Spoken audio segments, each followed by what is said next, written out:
దేవునికి నచ్చనిది డౌట్, సందేహము, అనుమానము, అవిశ్వాసము నచ్చదు.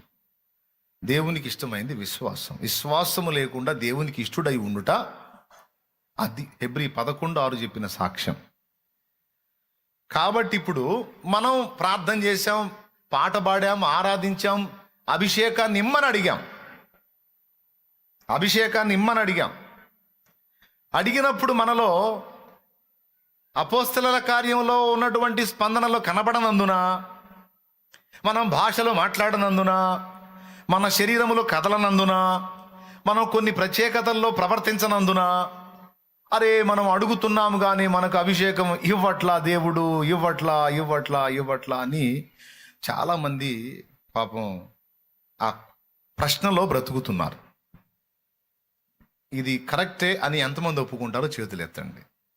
స్పష్టపరిచారు నాకు. Thank you. మీరు చెప్పారు, వాళ్ళు కూడా చెప్పారు. అయితే ఇక్కడ గమనించాల్సిన విషయం ఏంటంటే, అపోస్తలుల కార్యముల్లో వాళ్ళ దగ్గర కనబడ్డ స్పందనలు ఖచ్చితంగా ప్రతి సందర్భంలో కనబడతాయి అని తర్వాత పత్రికల్లో వ్రాయబడలేదు.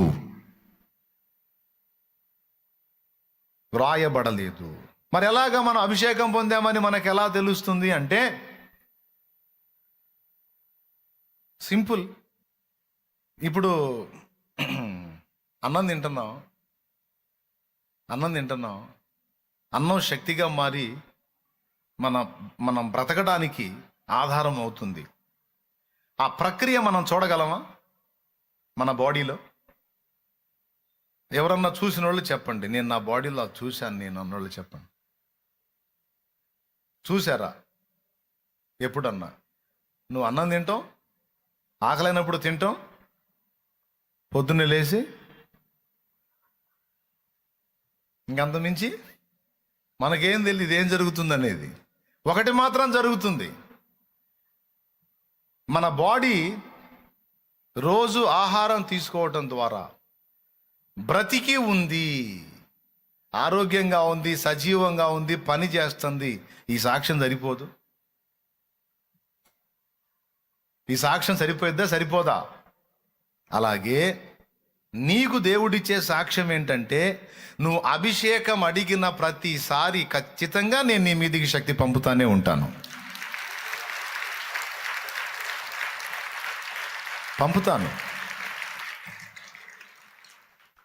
సందేహించిన ప్రతి ఒక్కరూ శక్తిహీనులై ఉంటారు. ఎందుకంటే సందేహము నా కార్యాన్ని అడ్డగించిద్ది, నా శక్తిని అడ్డగించిద్ది.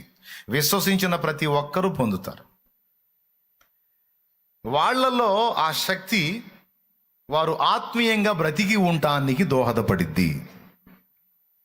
అర్థమైందా? ఆత్మీయంగా బ్రతికి ఉండటానికి నా శక్తి దోహదపడిద్ది. నిజంగా దేవుడు మనం అడిగిన ప్రతి ఘట్టంలోనూ తన ఆత్మశక్తిని మన మీదకి పంపించాడు కాబట్టి విశ్వాస జీవితంలో ఇంకా మనం బతికున్నాం. లేకపోతే ఎప్పుడో అవుట్. ఇప్పుడు నేను చెప్పిన ఈ మాట ఎంతమందికి అర్థమైంది? స్పష్టంగా అర్థమైందా లేదా? అభిషేకం వచ్చిందా రాలేదా అంటే ఖచ్చితంగా వచ్చిందంటానికి మరో నిరూపణ ఏంటంటే, నువ్వు ఇంకా లైన్లో ఉన్నావు, లోకంలో కలిసిపోకుండా, భ్రష్టు పట్టి పోకుండా.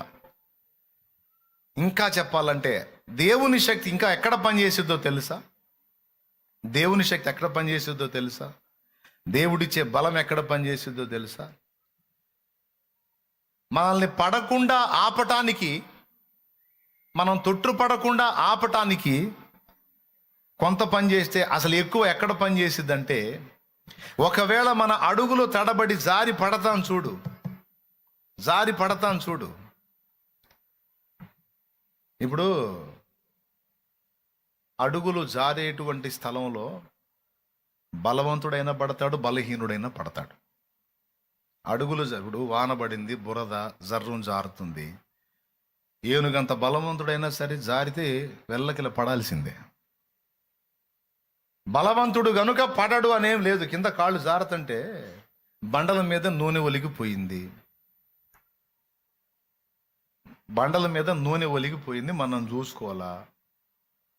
అవి పాలిష్ బండ్లు అనుకో, టైల్స్ అనుకో, ఇంకా సూపర్గా ఉంటుంది. అసలు ఏకదం అటు ఇటు పోయి రావటమే, మంచులో దొల్లినట్టు దొల్లి రావటమే అటుపోయి. అవునా? మనకు తెలియదు. బలవంతుడు పడతాడు, బలహీనుడు పడతాడు. కాలు జారితే వినండి, కాలు జారితే పడతాడు. అయితే బలవంతుడికి బలహీనుడికి తేడా ఏంటంటే, శక్తిహీనుడు పడ్డాడంటే ఇంక వాడు అంతే అక్కడే కూర్చుంటాడు. కానీ శక్తివంతుడు పడ్డా వాడు శక్తి కలిగి ఉన్నందున తిరిగి వెంటనే తిప్పుకొని లేవగలుగుతాడు. దేవుని శక్తి మనలో ఎక్కడ కార్యకారి అవుతుందంటే, ఎన్నోసార్లు మన ఆత్మీయ జీవితంలో మనం ఊహించని తొట్టుపాట్లోకి మనం వెళ్ళినప్పుడు కొన్నిసార్లు దేవుడు అభ్యంతరపడేటువంటి అడుగులు జారిన అనుభవాలు మన జీవితంలో కనబడతాయి. అది మాటలోను, క్రియలోను, చూపులోను, తలంపులోను, ఆలోచనలోను, ప్రవర్తనలోను, నడకలోను, పడకలు ఎక్కడో దేవుడు అభ్యంతరపడే విధంగా మన అడుగు తొట్టుపడటం అనేది ఉంటుంది. కొంతమంది ఆ పడ్డ దగ్గర లేవరిక, కారణం శక్తిహీనులు. కానీ కొంతమంది పడ్డ వెంటనే తిప్పుకొని లేవగలుగుతారు. అలా తిప్పుకొని లేవటానికి దేవుడు తన శక్తిని మన మీద ఉపయోగిస్తాడు. ఎంతమంది ఒప్పుకుంటారు, నా ఆత్మీయ జీవిత ఆరంభం నుంచి ఇప్పటిదాకా అనేక పర్యాయాలు నా అడుగులు జారినాయి, అయినా సరే నేను తిప్పుకొని నిలబడ్డాను అన్నోళ్ళు చేతులు ఎత్తండి. ఇప్పుడు చేతులు ఎత్తిన వాళ్ళందరూ అంత పడి లేచిన బాపత అన్నమాట. దేవునికి స్తోత్రం. జూమ్లో కనపడుతున్న వాళ్ళు కూడా చాలా పర్యాయములు నా ఆత్మీయ జీవితంలో తొట్టుపాట్లు ఎదురైనాయి, అయితే దేవుని కృపను బట్టి పడ్డ చోట నేను లేను, తిరిగి లేచాను అన్నోళ్ళు చేతులు ఎత్తండి. లేచారు కాబట్టి ఆ జూమ్లో కనపడుతున్నారు, ఆ లైవ్లో ఉన్నారు. లేకపోతే ఏ బజార్లో కూడా తిరుగుతూ ఉంటారు. నేను పనికి రాను, నేను పాపిని, నేను అలాగైపోయాను, నాకు అవకాశం లేదు అని. శక్తివంతుడికి శక్తిహీనుడికి తేడా ఏమిటంటే అదే. ఇస్కరియోతు యూదా పడ్డాడు, సీమోను పేతురు పడ్డాడు, కానీ యూదా లేవలేకపోయాడు. కారణం ఏంటో తెలుసా? యూదా మీదికి దేవుడు తన శక్తిని పంపునట్లు యేసు ప్రభు వేడుకోలా. పడిన యోధా తిరిగి లేవటానికి అవసరమైన శక్తి తండ్రి వాని మీదికి పంపని యేసయ్య అడగలా. ఎందుకు అడగలేదో తెలుసా? వాడు తనంతట తానుగా హృదయపూర్వకంగా మొదటి నుంచి సిలువకు అప్పగింపబడే రోజు వరకు యేసు ప్రభు అని ఎన్నిసార్లు హెచ్చరించినా వాడు మారు మనసు పొందలా, దిద్దుకోలా, హార్ట్ఫుల్గా తీసుకెళ్లి వాడి ఆత్మని సైతానికి అప్పగించుకున్నాడు. అర్థమైందా? హృదయపూర్వకంగా అప్పగించుకున్నాడు. దేవునికి స్తోత్రం. కానీ సీమోను పేతురు అలా కాదు. సీమోను పేతురు కూడా ఇస్కరియోతు యూదా యేసు ప్రభుని 30 వెండి నాణ్యాలకు అమ్ముకుంటే, ఇస్కరియోతు యూదా సీమోను అసలు ఆ యేసెవరో నాకు తెలియదని 3 సార్లు అబద్ధం ఆడాడు. కానీ ముమ్మారు అబద్ధం ఆడిన ఆ పేతురు పడ్డట్ట పడనట్ట, పడినట్ట పడనట్ట? మీరు చెప్పండి గట్టిగా. డౌట్ లేదుగా? ప్రభువుకి నమ్మకంగా ఉండే విషయంలో తప్పిపోయినట్ట కాదా? తప్పిపోయినట్టేగా, జారి పడ్డట్టేగా, తొట్టి పడ్డట్టేగా. నమ్మకత్వం విషయంలో తొట్టుపడ్డాడు. ప్రభువుకి నమ్మకంగా ఉందామనుకున్నాడు, నమ్మకంగా ఉండలేకపోయాడు. మీరు కూడా గడిచిన సంవత్సరాల్లో చాలా విషయాల్లో ప్రభువుకి నమ్మకంగా ఉందామనుకున్నారు, నమ్మకత్వాన్ని ఎగ్గొట్టారు. చాలా విషయాల్లో నమ్మకంగా ఉందామని ప్రవర్తించారు, కానీ కొన్ని చోట్ల నమ్మకత్వంలో తప్పిపోయారు, ప్రభువుకి నమ్మకంగా ఉండలేకపోయారు. ఈ సంవత్సరం నుంచి దేవుడు నాకు ఇచ్చే దానిలో ప్రతి దానిలో నేను ఖచ్చితంగా దేవుని వాటా దేవుని తీయాలని, ఆ విషయంలో నేను నమ్మకంగా ఉండాలనుకొని 4 వారాలు చేసి 5వ వారంలో ఆర్థిక ఇబ్బందులు, ప్రభువుకు తెలియంది ఏముంది, పరిస్థితులు బాగలేవని దేవుని వాటా కూడా రాగేసి మన కోటాలో కలుపుకున్న అనుభవాలు లేవా? స్తోత్రం. అంటే జస్ట్ ఒకటాన్ని ఎగ్జాంపుల్ చెప్పాను.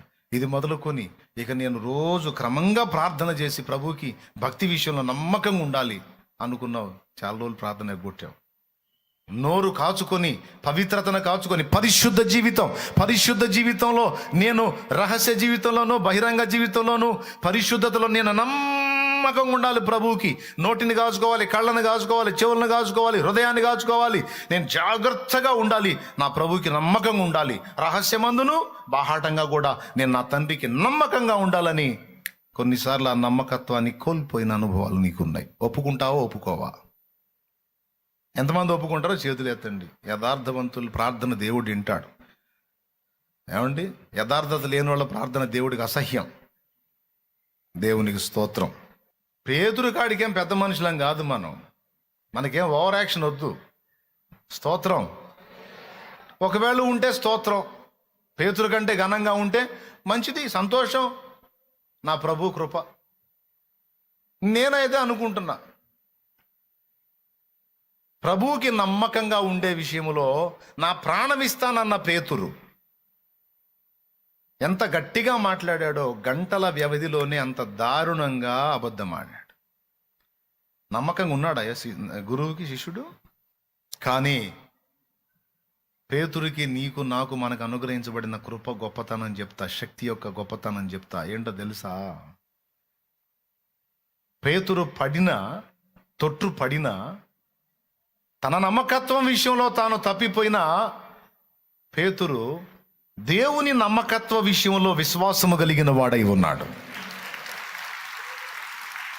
దేవుని నమ్మకత్వం విషయంలో విశ్వాసము కలిగిన వాడై ఉన్నాడు. అంటే అర్థం ఏంటో తెలుసా? నేను నా ప్రభువుకి నమ్మకంగా నేను ఉండలేకపోయినా, నా ప్రభు నన్ను ప్రేమించే విషయంలో ఆయన నమ్మకస్తుడు, ఆయన నన్ను ప్రేమిస్తాడు. తప్పిపోయిన కుమారుడి గొప్పతనం అదే. తప్పిపోయిన కుమారుడి గొప్పతనం అదే. మా నాన్నను నేను ప్రేమించే విషయంలో నేను అపనమ్మకస్తున్నాయి. మా నాన్న కష్టార్జితాన్ని తీసుకొచ్చి దరిద్ర పనులు చేసి నాశనం చేసి నా తండ్రి విషయంలో నేను నమ్మకంగా ఉండలేకపోయాను. మా పెద్దన్న, మా అన్నయ్య అంత నమ్మకంగా నేను ఉండలేకపోయాను. కానీ మా నాన్న అయితే నా విషయంలో ఆయన ప్రేమ నమ్మకమైనది, స్థిరమైనది అని నమ్మాడు. అది వానికి లైఫ్ టర్నింగ్ పాయింట్. అది ఎన్నిసార్లు నీ జీవితంలో అడుగులు జారి తొట్టులు పడి గందరగోళాల్లోకి వెళ్ళిపోయి కూడా మళ్ళా తిప్పుకొని రాగలిగావంటే ఆ కృప ఎవరిదో తెలుసా? ఆ శక్తి ఎవరిదో తెలుసా? పొరపాటును కూడా నీది కాదు, ఆయన శక్తి.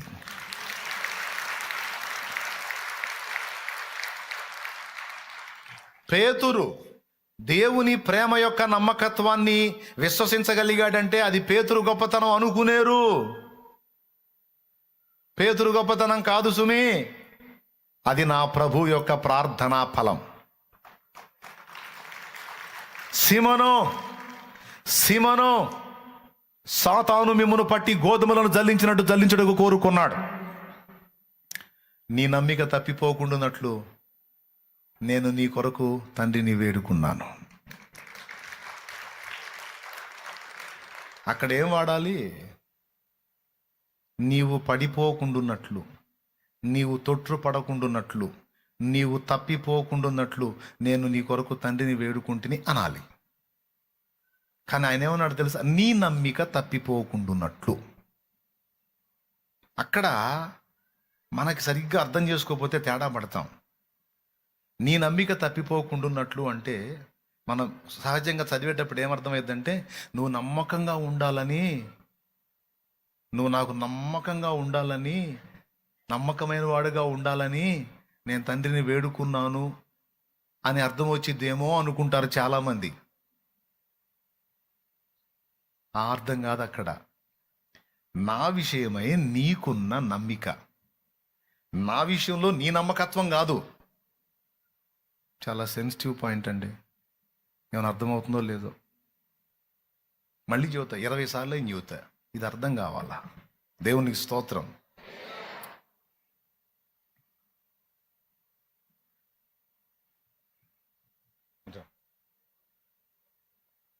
ఈ అబ్బాయి ఉన్నాడండి పాపం, చాలా నమ్మకస్తుడు, నాకు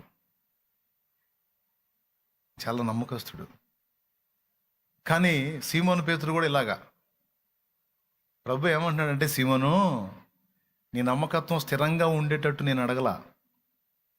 నువ్వు తొట్టు పడినా, నీ మీద నీకు అసహ్యం పుట్టినా, నేను నిన్ను ప్రేమిస్తున్నాను అన్న విషయంలో మాత్రం నీకు డౌట్ రాకుండా ఉండాలని ప్రార్థన చేశానయ్యా నీ కోసం అన్నాడు. ఇప్పుడన్నా అర్థమైందా? నీకు అర్థమైందా? కూసో, స్తోత్రం చెప్పుకో దేవుడికి. నీకు అర్థమైందా? ఎంతమందికి అర్థమైంది? కానీ యోధాకి లేదు ఆ ఛాన్స్. యోధా ఏమనుకున్నాడో తెలుసా? దేవుడు నన్ను క్షమించడం అనుకున్నాడు, నన్ను ప్రేమించడం అనుకున్నాడు. కానీ సీమోను పేతురు ఏమనుకున్నాడో తెలుసా? లేదు, అయితే నేను తేడా కావచ్చు, నా ప్రేమలో లోపం ఉండొచ్చు, కానీ నా ప్రభు ప్రేమలో లోపం లేదు. అయితే నేను బలహీనుడిని కావచ్చు, నా ప్రభు బలహీనుడు కాదు. అయితే నేను అపనమ్మకస్తుడు అవ్వచ్చు, కానీ నా ప్రభు అపనమ్మకస్తుడు కాదు.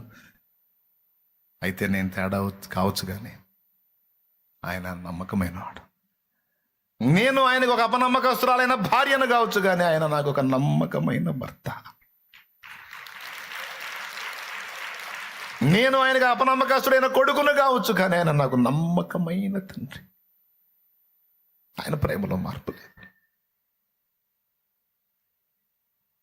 నేను అడుగులు జారినా కూడా ఆయన నన్ను కనికరించగల శక్తి కలిగిన వాడు అని మనం విశ్వసిస్తున్నాం. చూడు, ఆ విశ్వాసము మనలో ఉంది అంటేనే అక్కడ దేవుని శక్తి పనిచేస్తున్నట్టు, అభిషేకం పనిచేస్తున్నట్టు, ప్రభావం పనిచేస్తున్నట్టు, అది అర్థం. లేకపోతే మొదటి దెబ్బలోనే అవుట్. నువ్వు ఎప్పటికప్పుడు ఆయన పంపుతున్న అభిషేకము కీలకమైన పాయింట్లో నిన్ను పట్టుకుంటున్నావు. కీలకమైన పాయింట్లో ఆ శక్తి నీ మీద పనిచేస్తా ఉంది, తెలుసా నీకు? లేకపోతే నీ జీవితంలో నువ్వు ఎదుర్కొన్న శోధనలకు ఎప్పుడో నువ్వు అవిశ్వాసుల్లో కలిసిపోయేవాడి. నువ్వు ఇంకా దేవుని ప్రేమను హత్తుకొని దేవుని పాదాల దగ్గర నిలకడగా ఉండగలిగావంటే నా ప్రభు పంపిన శక్తి నీ మీద పనిచేస్తుంది కనుకనే నువ్వు ప్రభువులో ఉన్నావు. ఆయన రెక్కల నీడలో ఉన్నావు, ఆయన దగ్గర స్థిరంగా ఉన్నావు. లేకపోతే ఉండలేవు. యోధాలాగా ఎప్పుడో ఒక దారి అయిపోయేదాన్ని. ఎక్కడ పనిచేస్తుంది దేవుని శక్తి ఆలోచించండి. మనం పడకుండా మనల్ని జాగ్రత్త చేయడానికి దేవుని అభిషేకం పనిచేస్తుంది. ఒకవేళ దాన్ని నిర్లక్ష్యం చేసి దేవుని ఆత్మ నడిపింపును కోల్పోయి తిరస్కరించి తృణీకరించి దేవుడు చెప్తాడే వాక్యం చదువు, రోజు వాక్యం చదువు అంటాడు, ప్రార్థన చేయ అంటాడు, ఈ విషయంలో ఇలా ఉండంటాడు, ఫలానా దగ్గర నువ్వు వెళ్ళొద్దు, అక్కడికి వాళ్ళ మధ్యలోకి వెళ్ళొద్దు, శోధించబడతావు, దూరం చేసుకో అంటాడు. అవన్నీ మనం ఫాలో అయినప్పుడు ఎక్కడ అడుగులు జారవు. నేను కాదు, బైబిలే చెప్పింది ఆ మాట. 119వ కీర్తన చూడండి.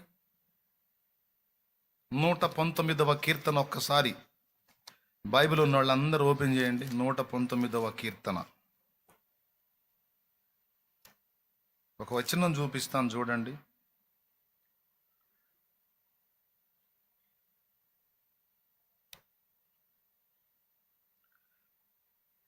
పదకొండవ వచనం చదువు.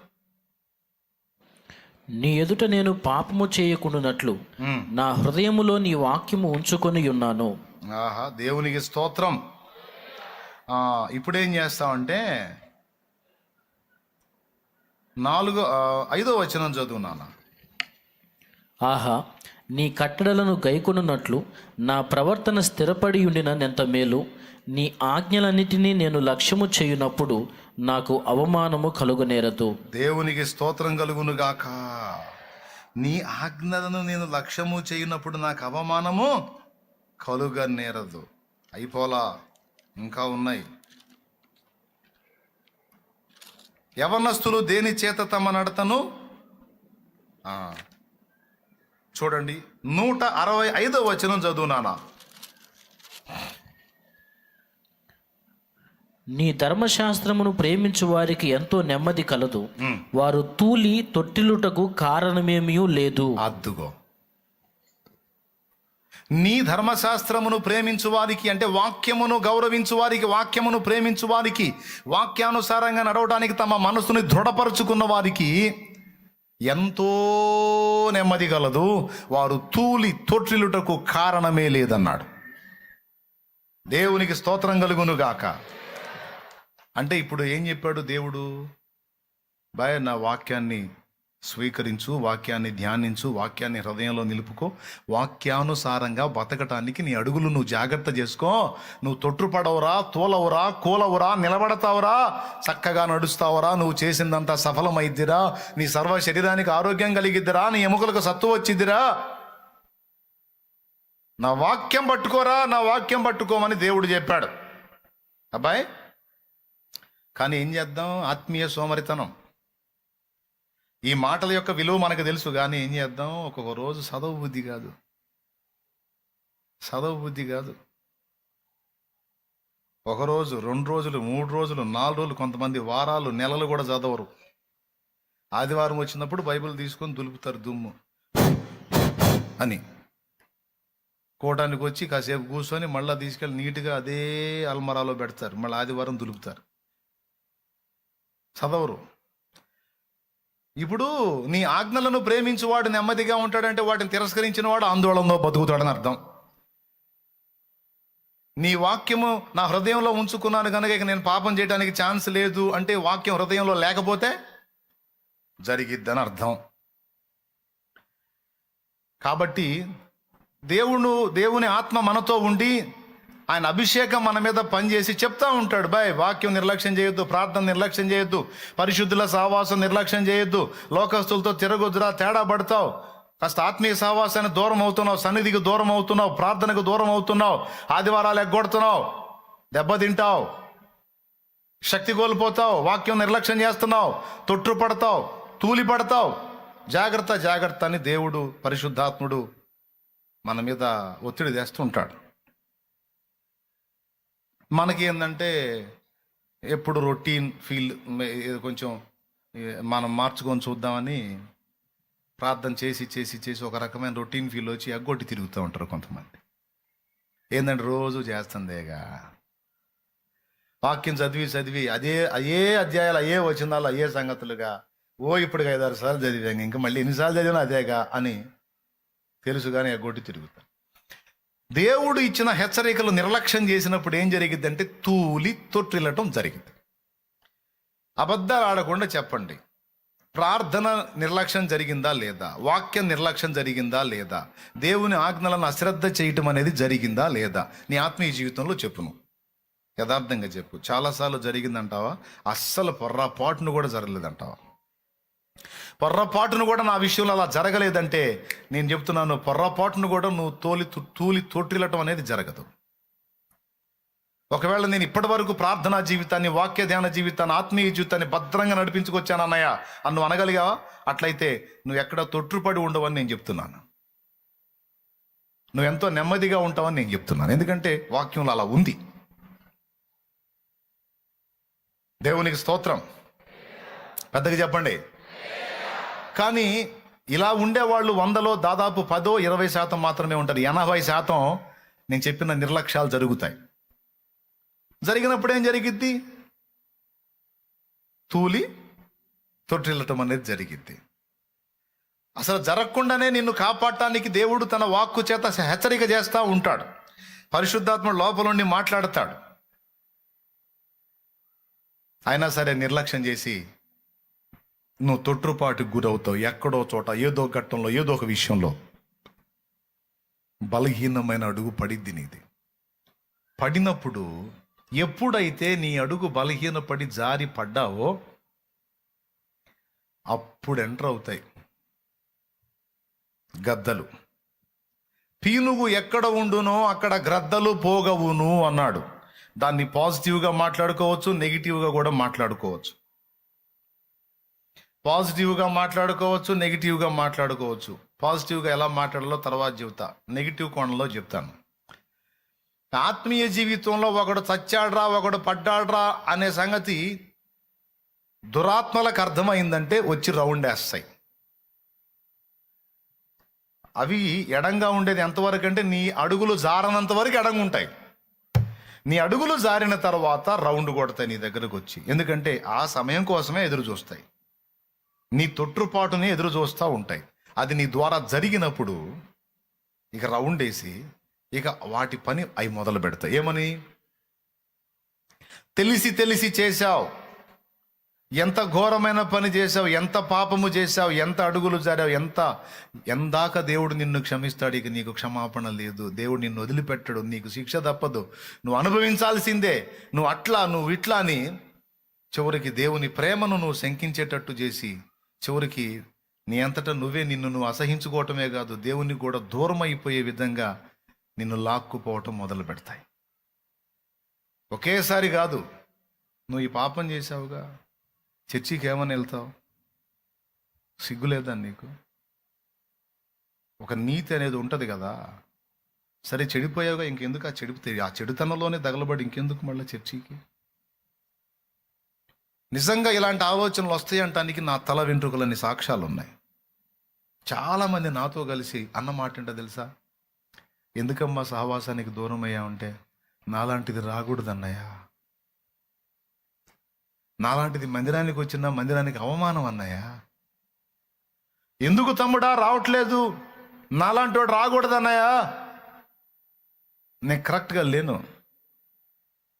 ఆయన దగ్గరకు వస్తే నిప్పులాగా ఉండాలా? నేను అట్ట లేను. నాలాంటి వాడు రాకూడదు అని మాట్లాడతారు. ఇలాంటి వాళ్ళు నీకు తగిలారా? తగిలితే చేతులు ఎత్తండి. అంటే నీకు నువ్వే తగిలావా, లేకపోతే బయట వాళ్ళు తగిలారా నీకు? దేవునికి స్తోత్రం. వినటానికి భలే మంచి మాటల్లాగా ఉన్నాయి కదూ, వినటానికి నిజంగా సత్యవంతుల మాటల్లాగా ఉన్నాయి కదూ. పాపంలో ఉంటేనే వాళ్ళ నీతి చూడు. నేను పాపం చేస్తున్నా, చెడుతనంలో ఉన్నాను కాబట్టి నాలాంటి వాడు రాకూడదు, నాలాంటిది రాకూడదు అని అన్నారంటే అనిపించట్లా? నేను చెప్పనా, కనీసం ఒక 150-200 దెయ్యాలు ఉంటాయి వాళ్ళ చుట్టూ. అవి ఉండి ఆ ఆలోచన పుట్టిస్తాయి అన్నమాట. ఇప్పుడు అలా మాట్లాడింది గొప్పతనం అని అంటలా నేను, సోదితనం అంటన్నా. సోదితనం అది, గొప్పతనం కాదు. నాలాంటిది రాకూడదు, నాలాంటి వాడు రాకూడదు. ఎందుకు ఆయనకు అవమానం? ఎందుకు ఆయన నామానికి దూషణ? రాకూడదు నాలాంటి వాళ్ళు. అబ్బో ఎంత నీతిమంతులు!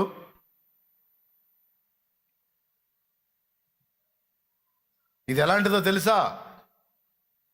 బురదైనోడు కాళ్ళకు బురదైనోడు నీళ్ల దగ్గరకు రానన్నట్టు.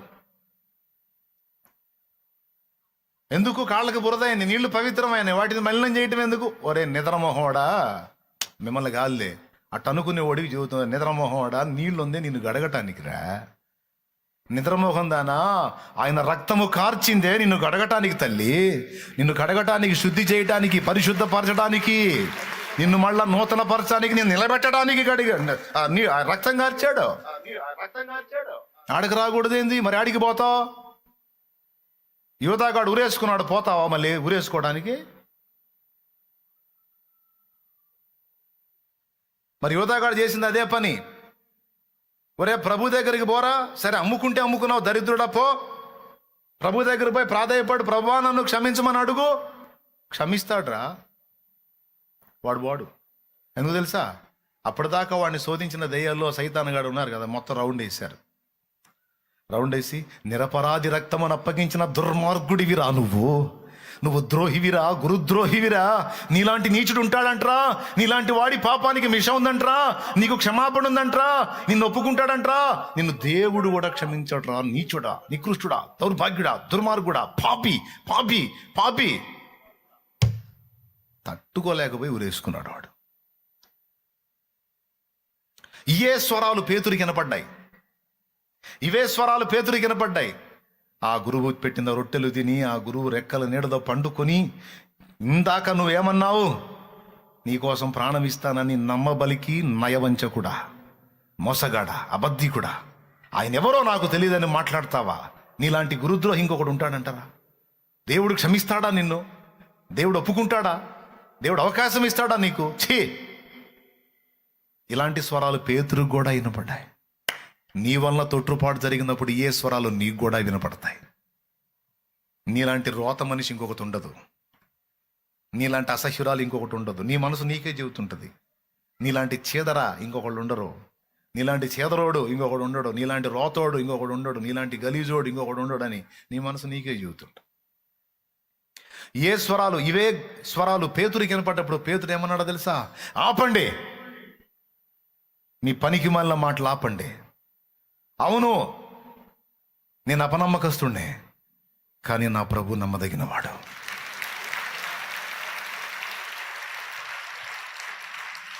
నా ప్రభు నమ్మదగినవాడు. ఆయన ప్రేమ స్థిరమైనది. నేను వెళ్ళి ఆయన కాళ్ళు పట్టుకుంటే ఆయన నన్ను తప్పకుండా క్షమిస్తాడు. నేను వీళ్ళు ఆయన పాదాల మీద పడితే నా ప్రభు త్రోసి వేసేవాడు కాదు. ఎందుకంటే నాకు ఆయన ప్రేమ మీద సందేహం లేదు. నా ప్రభు ప్రేమ గొప్పది అని ఆ ప్రేమని తలంచుకొని అంత తొట్టుపాట్లో నుంచి బళ్ళున మల్లుకున్నాడు చూడు. అక్కడ పనిచేసింది దేవుని శక్తి. గట్టిగా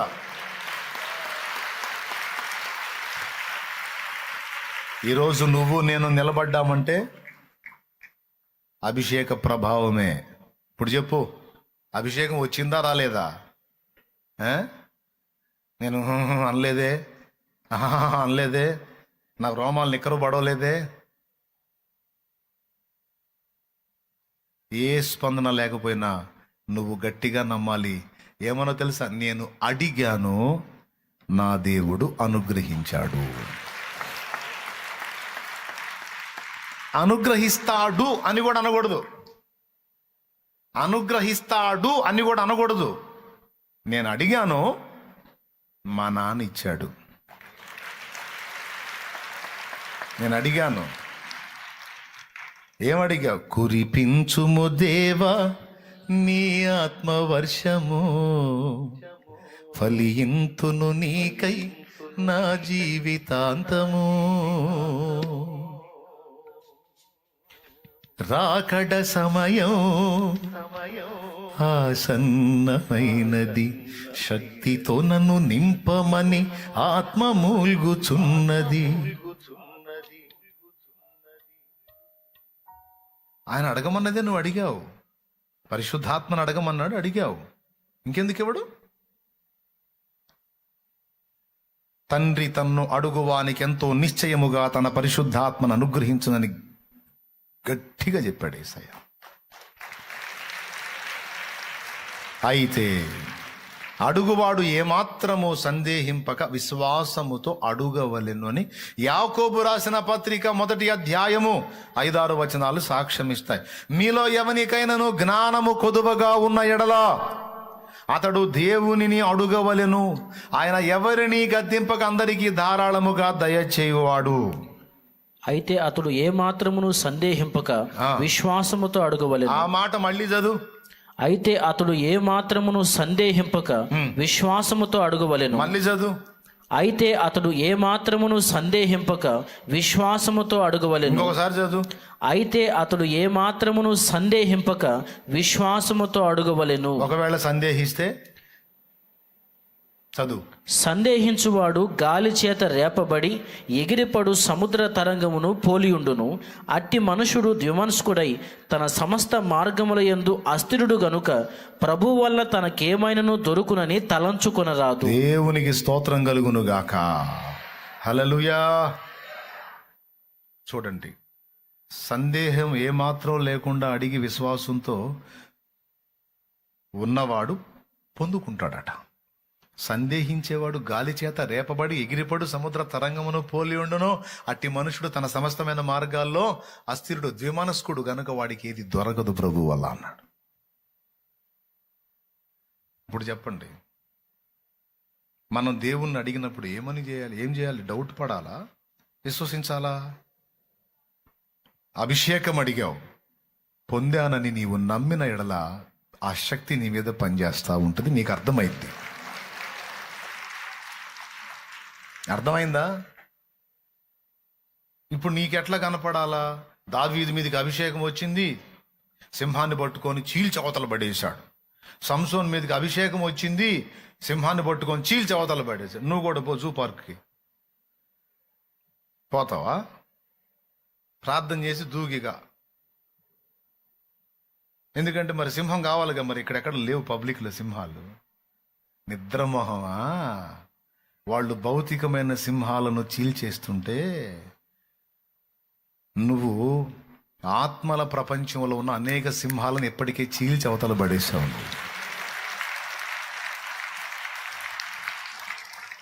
తెలుసా? నీకు పనిచేస్తుందా మైండ్?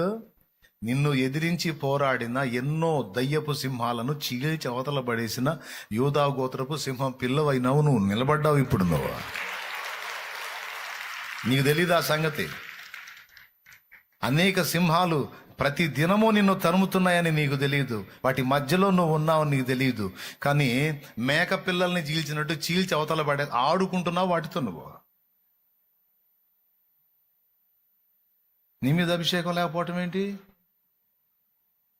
ఒకవేళ అభిషేకం నీ మీద లేకపోతే అవి నిన్ను చీల్చేసాయి.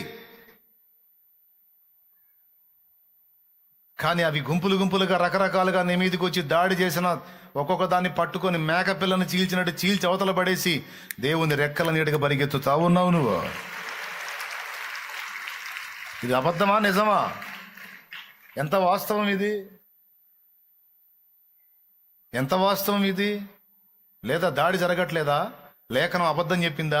మనం పోరాడున్నది శరీరులతో కాదు, ప్రధానులతోనూ అధికారులతోనూ, ప్రస్తుత అంధకార సంబంధులకు లోకనాథులతోనూ, ఆకాశ మండలమందున దురాత్మల సమూహములతోనూ మనం పోరాడబోతున్నాము అన్నాడా? పోరాడుచున్నామన్నాడా?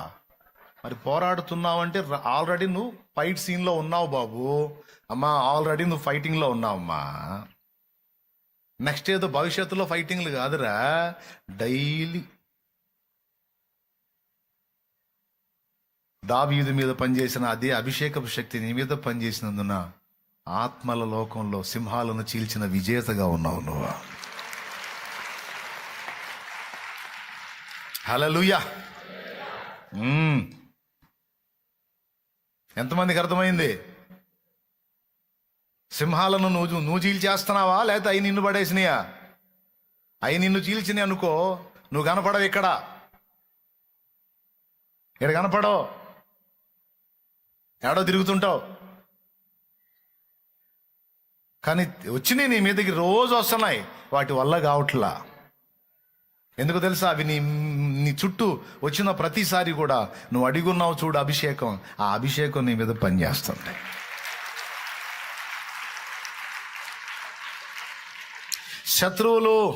శత్రువులు తన దగ్గరికి రానంత వరకు సంసోను మామూలుగానే ఉంటున్నాడు. శత్రువులు తనను రౌండ్ చేయనంత వరకు సంసోను మామూలుగానే ఉంటున్నాడు, మామూలుగానే తిరుగుతున్నాడు రోడ్ల మిటి. వాళ్ళు వచ్చి రౌండ్ వేయగానే ఏం జరుగుతుందో ఏమో వాళ్ళకి అర్థం కావట్లా, సంసోను కూడా అర్థం కావట్లేదు. దొరికారంటే అవుటే. ఇంకా చూడు, ఎప్పుడైతే శత్రువులు రౌండ్ వేస్తున్నారో అప్పుడు వస్తుంది బలం ఆయనకి. అంతకుముందు సైలెంట్ మామూలుగా తిరుగుతున్నాడు. ఎలుగుబంటి ఎదురొచ్చినప్పుడు వచ్చింది బలం దావీదు మీదకి. గొల్యాతు ఎదురొచ్చినప్పుడు దావీదు మీద అభిషేకం యొక్క ప్రభావం కనపడింది. అప్పటిదాకా మామూలుగా విశ్వాసం అనుకుంటూ గొర్రెం తోలుకుంటూ తిరుగుతున్నాడు. గొర్రెలు కాసేవాళ్లే అన్నట్టుగా ఉంది జనానికి కూడా.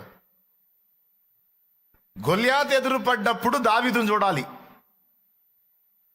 నన్ను వదులురా నాయనా అంటాడు సౌలు దగ్గరికి పోయి. అయ్యో నువ్వు చిన్నోడి బాబు, నువ్వు గొర్రెలు కాసేవాడు, నువ్వు పిల్లోడి, నువ్వు పాలుడు అంటాడు. ఏనా సార్, నేను బాలుండే సార్, నాకు తోడై ఉన్నాడు బాలుడు కాదు సార్, సృష్టికర్త సార్. నాకు తోడై ఉన్నాడు పరాక్రమశాలి. అసలు వాడు ఎత్తు చూసావా? వాడు 6 మూరల జాయనుడు ఉన్నాడు. వాడు 6 మూరలు ఉంటే నాకెందుకు, 106 మూరలు ఉంటే నాకెందుకు? ఆకాశ మహాకాశాలు పట్టజాలని వాడు నా దేవుడు సార్. ఆయన కొలవలేమో. అలాంటి వాడు నాకు తోడై ఉన్నాడు. అభిషేకం రేగుతుంది. అభిషేకం యొక్క ప్రభావం శత్రువు ఎదురుపడ్డప్పుడు కనపడిద్ది. అట్లాగా నీ మీద దాడి జరిగినప్పుడు అభిషేక ప్రభావం నీ మీద కనపడిద్ది. మామూలుగా సైలెంట్గా ఉంటాం. ఎగిరెగిరి వెళ్ళేది, పక్కన వాళ్ళని బాధేది లేదు, జుట్టు పీకేది లేదు, గందరగోళం చేసేది లేదు. సైలెంట్గానే ఉంటాం. కానీ ఆత్మల ప్రపంచంలో ఒక వేట జరుగుతుంది నీ వల్ల. పెద్ద పోరాటమే జరుగుతుంది. ప్రతి దినము గెలుస్తున్నావు. బలం ఎవరిదో తెలుసా? అది అందుకే పాడుకున్నా, నీలోనే నా బలం, నీలోనే నా ఫలం, నీలోనే నా వరం, నీవేగా నా జయం. నీలోనే నా బలం, నీలోనే నా వరం, నీవేగా నా జయం. నాలో నీవు, నీలో నేను, నాలో నీవు, నీలో నేను ఉండాలని నీ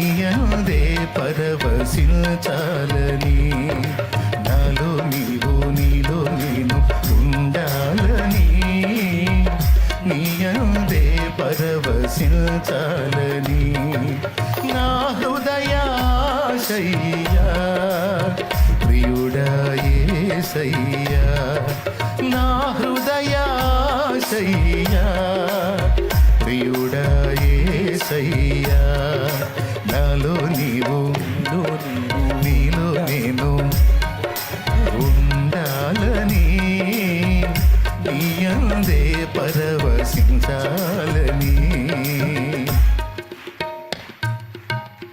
దేవునికి స్తోత్రం.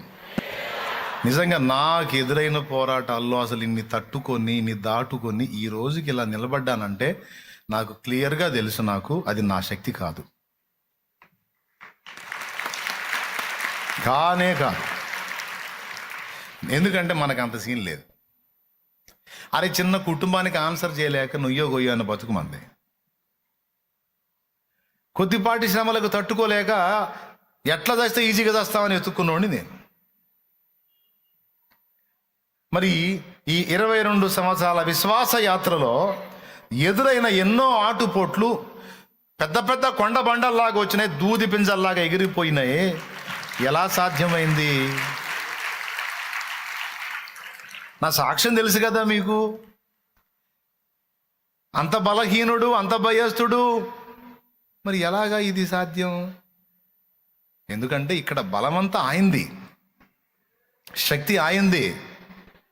నేను అందుకే చాలా మందికి ప్రేమతో చెప్తాను, నా జోలికి రాకండ్రా చచ్చిపోతారు అన్యాయంగా. ఎందుకంటే వీడు బలహీనుడేరా బాబు, కానీ ఈ తోలుబొమ్మను అట్ట అడ్డం పెట్టి కథ నడుపుతున్నవాడు పరాక్రమశాలి ఆయనతో డేంజరు. నన్ను గదిలిచ్చినోడు నన్ను కాదు, ఆయన్ని గదిలిచ్చినట్టే. మీకు తెలుసా, ఈ మధ్య కాలాల్లో కదా, ఆ రోజుల్లో కూడా బతికుండగానే సమాధులు తొలిపించుకునేవాళ్ళు. బతికున్నప్పుడే సమాధులు ఇప్పుడు కూడా కట్టించుకుంటున్నారు. బతికున్నప్పుడే సమాధులు కట్టించుకుంటున్నారు, తెలుసా మీకు? తర్వాత ఇబ్బంది లేకుండా బతికున్నప్పుడే సమాధి కట్టించుకుంటున్నారు. అట్లాగా దేవుడు పట్టుకున్న వాళ్ళ జోలికి వచ్చినోడు బతికుండగానే సమాధి కట్టించుకోవటం కాదు. వాడి అన్యుడైతే పిండం కూడా పెట్టుకోవచ్చు, శుభ్రంగా పిండం కూడా పెట్టేసుకోవచ్చు ఒకేసారి. ఎందుకంటే వాడు పోతాడు ఖాయం. దేవునికి స్తోత్రం.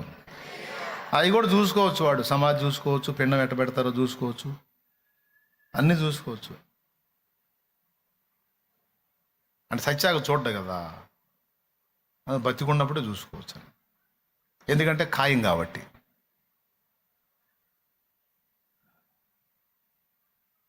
నా విషయమే కాదు, దేవుడు చెయ్యి పట్టుకున్న పాత్రల జోలికి ఎవడు వచ్చినా నేను చెప్పేది ఖాయం.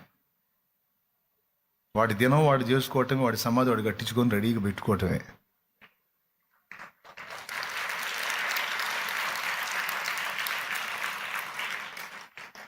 కన్ఫర్మ్. రెండు జరగాలి. మారు మనసన్నా పొందాలా, లేకపోతే పైకి అంటున్నా, పైకి కాదు కిందకి, పాతాళ అగ్నికి పోవాలంతే.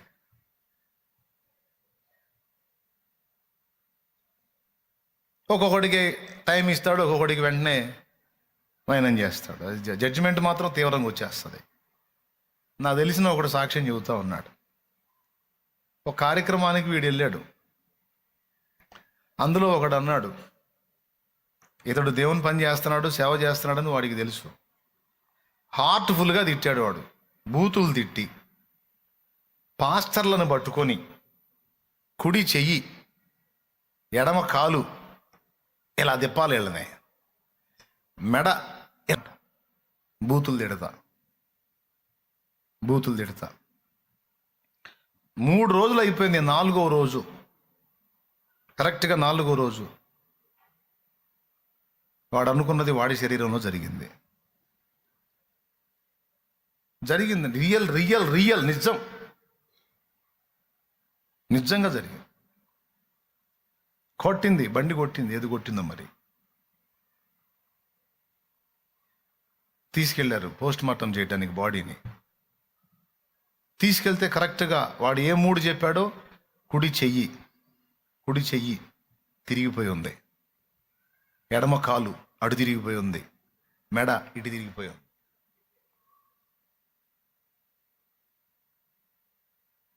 ఆయన సజీవుడు, ఆయన లేనివాడు కాదు. నీ పేరేమిటి అని అడిగితే ఉన్నవాడిని అని చెప్పమన్నోడు. ఉన్నవాడు. ఆయన సజీవుడు. ఉన్నవాడు. ఆయన గురించి పాత నిబంధన మొత్తం అనేక చోట్ల రాయబడింది. రోషము గల దేవుడు అని. రోషము గల దేవుడు అని.